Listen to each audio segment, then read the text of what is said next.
Please introduce yourself and tell me about your role in your company. Sure. Hi, my name is Galia Benartzi. I'm the co-founder of Bancor. I work on the bridge between Bancor and the rest of the world. So can you tell me about the network protocol? Yeah, Bancor Protocol is a protocol for a new generation of cryptocurrencies that we call smart tokens. These tokens are smart because they are automatically liquid for each other, meaning they know their own exchange rates to other currencies in the network, and they can be converted. Any currency can be converted for any other currency in the network at a mathematically generated exchange rate or price. So your company is setting a new standard for cryptocurrency exchange.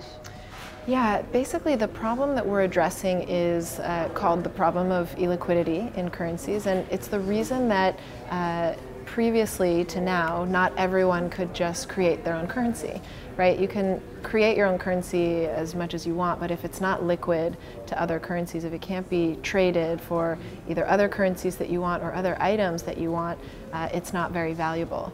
And in a world with hundreds and now thousands and tens of thousands and soon to be millions of currencies, we wanted to approach this liquidity problem from an automated and open source and not-for-profit kind of way, to basically allow every new currency that's being generated all over the world to be inherently liquid to every other. So what's your business and technical background, and how have you used your expertise to improve on the liquidity issues in this space? Yeah, so I grew up in Palo Alto in Silicon Valley, California. I grew up alongside the internet, and my partners and I have been in consumer internet throughout our whole careers. Basically, when we discovered Bitcoin in 2011, to us what we were looking at was the first user-generated currency. And if you think of the first user-generated video or user-generated blog, we knew that when there is one user-generated piece of content, there soon will be millions. And so we started thinking about the apps and platforms that would be relevant and useful in a world where any user could create their own currency, just like the creators of Bitcoin created Bitcoin. There's a lot of fear, uncertainty and doubt, particularly for new investors who are interested in the space and hear about it in the news. Why would you encourage them to get on board with Bancor? So I always start my presentations with a slide with a quote from Jim Dator, which says, "Any useful statement about the future should at first seem ridiculous. The future is the future, and it's different than the present, and often things that are different can also be scary or unsettling. I think especially when you come to the field of money and currencies and things that are so ingrained into society, almost as much as religion or physics are ingrained into our consciousness, there can be a lot of fear and uncertainty and doubt as we process these new concepts. When I talk to people about why to get involved, I like to remind them about the internet in the 90s. And even though your business might not have been a media business or something that was very obviously related to the internet, you would soon discover 10 years down the road that the internet was touching every business, right? Whether it was just being known in your community, whether it was providing new kinds of models to your customers like interactive ratings or online payments or whatever it may be. So there are many folks who are diving into blockchain because it's highly relevant to their particular business that they're doing now, if they're in finance, for example. But blockchain, like internet technology, will touch all of our businesses, which is a great reason to kind of learn about it and understand it, and certainly not fear it. Bancor is offering a very unique solution to the market, which is continuous and automated liquidity for currencies. And we're doing this in a very new way than what's been done before. Traditionally, when we think of liquidity for currencies, we think of exchanges and we think of buyers and sellers.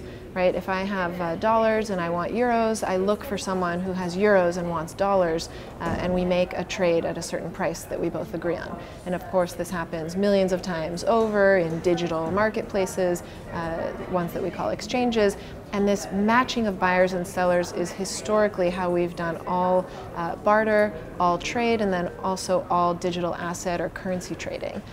What Bancor is bringing to the table is a completely automated method for converting one currency into another. And we do this by creating a true network infrastructure. So every currency that plugs into the Bancor network is connected to every other currency in the network. You can think of this like bandwidth to the internet. And so the conversions of tokens in the Bancor network don't actually happen through matching buyers and sellers. They happen by matching all buyers and all sellers to the network, which is run by a transparent and immutable smart contract. Immutable means it can't be changed. And this is one of the benefits of blockchain, is that when you activate smart contracts, when you activate the software that governs whatever product it is that you're offering on blockchain to your users, those smart contracts can't be changed.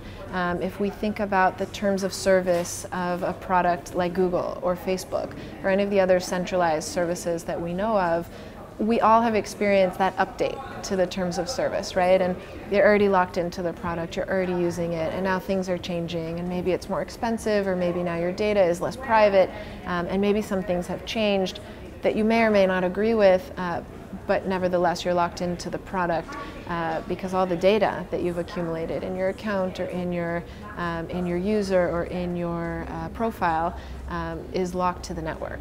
Blockchain offers a very, very different model, which is that, first of all, smart contracts cannot be changed. Of course, this will evolve into various governance models and voting models, but the transparency of blockchain means that whatever this product or service does is what it's going to continue to do.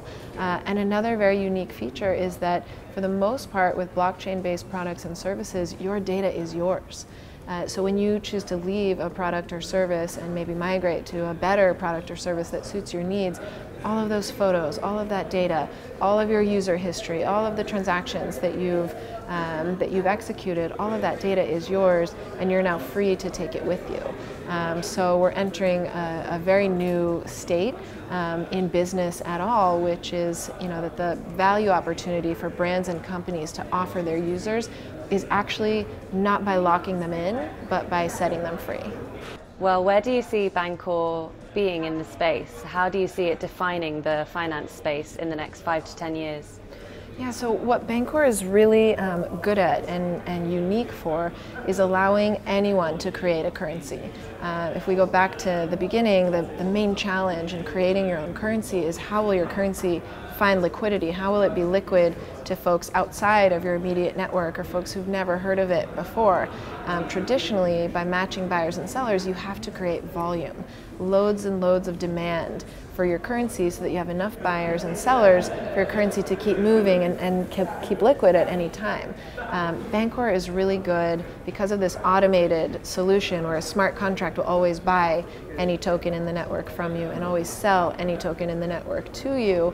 Bancor is great for currencies that are also lightly traded. It completely separates volume from liquidity, meaning that if one person wants to buy your currency today and another one person next week, they will still get the market price for that currency because nothing has happened that would make the smart contract lower the price. There hasn't been any psychology or public sentiment or bad press or anything around your currency that would, as far as the Bancor network is concerned, change its price. And so when you separate volume from liquidity, you actually open the floodgates for anyone to be able to try and create a currency that's valuable to their network or their neighborhood or their ecosystem or their product.